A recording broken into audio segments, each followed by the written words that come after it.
Hello everyone. आज मैं आपको एक और कविता सुनाने जा रही हूँ और ये कविता भी श्री रामधारी सिंह दिनकर जी द्वारा रचित है। इस कविता का, इस रचना का नाम है परशुराम की प्रतीक्षा और इसके 5 खंड हैं। काफ़ी बड़े बड़े खंड हैं, पर इसमें से मैं सिर्फ एक खंड आपको आज सुनाने वाली हूँ, खंड 2। बाकी आप खुद पढ़ सकते हैं।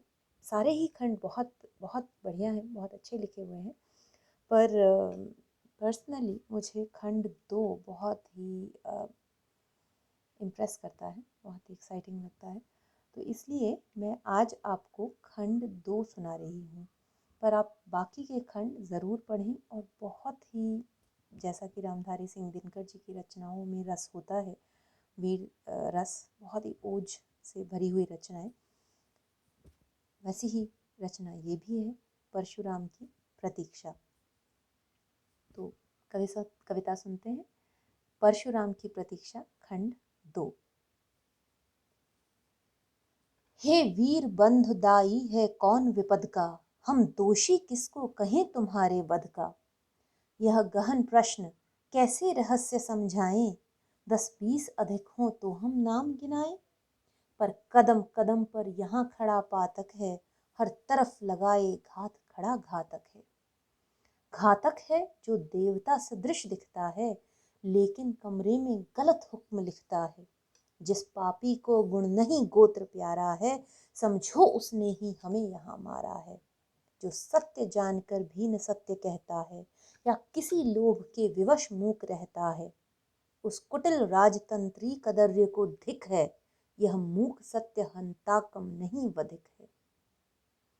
चोरों के हैं जो हितु ठगों के बल हैं, जिनके प्रताप से पलते पाप सकल हैं। जो छल प्रपंच सबको प्रश्रय देते हैं, या चाटुकार जन से सेवा लेते हैं। यह पाप उन्हीं का हमको मार गया है, भारत अपने घर में ही हार गया है कौन यहाँ कारण जो नहीं विपद का, किस पर जिम्मा है नहीं हमारे वध का। जो चरम पाप है हमें उसी की लत है, दैहिक बल को कहता यह देश गलत है। नेता निमग्न दिन रात शांति चिंतन में, कवि कलाकार ऊपर उड़ रहे गगन में। यज्ञाग्नि हिंद में समिध नहीं पाती है, पौरुष की ज्वाला रोज बुझी जाती है। ओ बदनसीब अंधों कमजोर अभागों, अब भी तो खोलो नयन नींद से जागो। वह अघी बाहुबल का जो अपलापी है, जिसकी ज्वाला बुझ गई वही पापी है। जब तक प्रसन्न यह अनल सुगुण हंसते हैं, है जहाँ खड्ग सब पुण्य वहीं बसते हैं। वीरता जहाँ पर नहीं पुण्य का क्षय है, वीरता जहाँ पर नहीं स्वार्थ की जय है। तलवार पुण्य की सखी धर्म पालक है, लालच पर अंकुश कठिन लोभ सालक है। अस छोड़ भीरु बन जहाँ धर्म सोता है, पातक प्रचंडतम वहीं प्रकट होता है।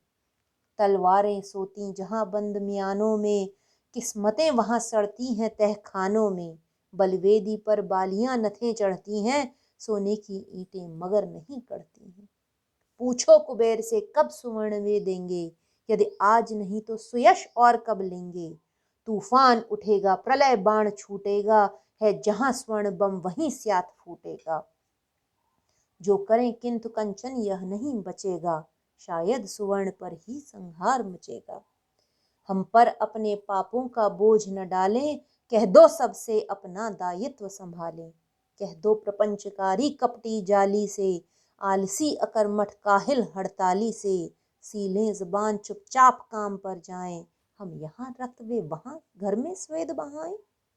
हम दें उसको विजय हमें तुम बल दो, दो शस्त्र और संकल्प अपना संकल्प अटल दो। हो खड़े लोग कटिबद्ध वहां यदि घर में, तो कौन हमें जीते जो यहाँ समर में।